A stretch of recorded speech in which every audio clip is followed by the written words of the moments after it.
welcome back. Let's discuss bug bounty a little bit. We mentioned it in the previous video, but what exactly is it? There is one thing that we know. It has nothing to do with the real bugs. Bug bounty or hunting for bugs is mostly referred as discovering vulnerabilities in a web page. Now, you can hunt for bugs in applications and other type of programs, but usually when someone says bug hunting or bug bounty, it's referred to as a website bug or a vulnerability. Now, these vulnerabilities can be anything from password vulnerabilities. Maybe they are not encrypted well and the attacker can easily break them. Or perhaps there is a database vulnerability and the attacker can extract all of the information from the database, including usernames, passwords, emails, and other personal information that shouldn't be public.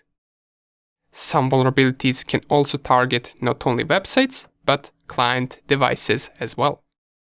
By this, I mean that there are vulnerabilities that could also be dangerous for the client that visits a vulnerable web page. But don't worry, all of this is something that we will talk about in the course, and we will explain how all of these attacks work. For now, it's important that we mention what do we need before we even start hacking. So the first thing that we want to do is to create a virtual environment. And this is something that we mentioned in the previous video. We want to create a virtual machine that we will use for hacking. This will be our own personal machine that we're strictly going to use to run different tools and perform different attacks.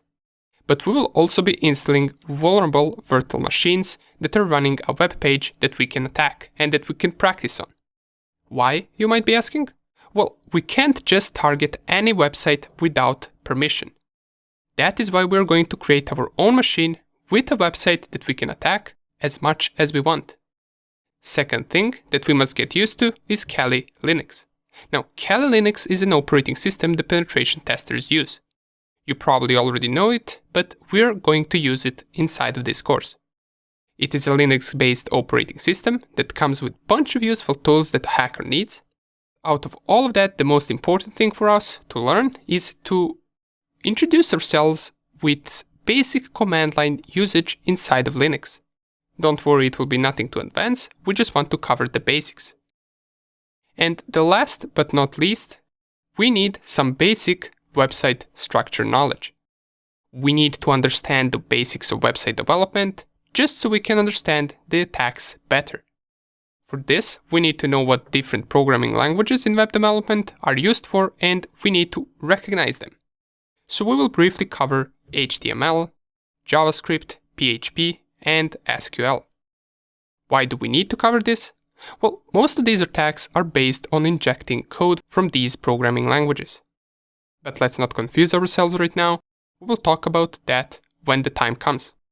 Right now, I want to show you a quick little bug that is easy to perform, yet it's still considered a small vulnerability. Just so I can give you an insight on how easy can it be to sometimes discover a bug. So here I am on a web page that I'm running inside of my local network, and we can see that this web page right here performs a simple task. It asks us to enter the background color that we would like to see. Whatever color we enter, the background will change color. So for example, if I type red and set background color, nothing will change because it tells us to enter the color in this format. And it even gives us an example. Now this is not important for us, so let's just copy the example for the red color and let's paste it right here. If we set background color, wow, it changes to red. But is this the only thing that this web page can perform? What if we, for example, try to inject HTML code inside of this input right here? Well, let's give it a try. The most simple HTML code that we can enter is h1, which stands for header size 1, and then test. And then we close the tags for the header. Don't worry if you don't know this, we will cover this as well. And if I set background color, it tells me the current background color is test. Just by looking at this, I can already tell that this is a bug in this web page. You might not be able to tell it right now, but by the end of the course, recognizing these bugs will become second nature for you. So, what did I notice here? Well, we typed some text in the size of a header 1, and it seems that this website or web page executed it. It read it as an HTML code, and it printed our text in size of header 1. Even if we try to, for example, underline by using U inside of the HTML tags and using header 1 and then typing test again, then we close header 1 and close underline tags. We click set background color. Well, now we got our text written in size header 1 and also underlined. And this is called HTML injection. This is a bug where the web page allows you to input HTML code in some user input field, which in this case is this background color field, and the web page will process it as HTML code.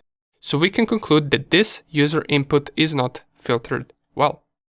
If this is too overwhelming for now, don't worry, we will explain all of this in details later in the course. I just wanted to show you a cool little bug that is so easy to find, yet it is discoverable in so many websites that are currently online. Now, enough of talking. Now that we explained bug bounty a little bit, let's get straight into setting up our virtual environment. See you in the next video.